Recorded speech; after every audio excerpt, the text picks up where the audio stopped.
So I've been using the glitching AI for a while now, and this video is my honest and unbiased review on the glitching AI. I'll cover all the main points, from key features to risks and considerations. So by the end of this video, you'll have a better understanding of the glitching AI. One of the standout features is its glitch mode, which automatically finds trending products, analyzes their market potential, and generates a complete Shopify store tailored to those products, all with just a click. This kind of automation saves hours of manual work and allows you to focus on growing your business. What's cool about glitching AI is that it doesn't just stop at building your store.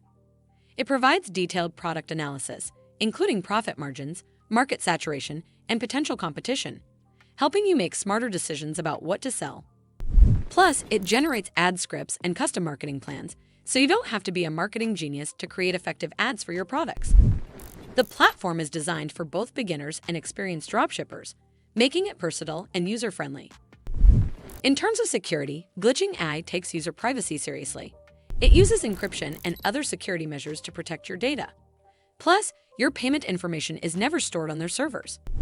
Additionally, the platform is also legally registered for payment processing, so you can feel safe when using it. User feedback on glitching AI has been generally positive. The platform has an active Discord community where users can share their experiences and even get direct support from the founders. This adds a layer of credibility that's rare among similar tools. However, like any tool, glitching AI isn't perfect. Success still depends on factors like product selection, market demand, and how well you execute your marketing plan. But it can certainly make your dropshipping journey smoother and more efficient. Overall, if you're looking to streamline your dropshipping business with the help of AI, glitching AI seems like a solid option. But as always, do consider speaking with an expert before making any decisions. Well, that's all for this video. I hope you found this video helpful. And if you did, make sure you give this video a super thanks by clicking on this heart icon to help support the channel, and don't forget to hit that subscribe button. We'll see you in the next one.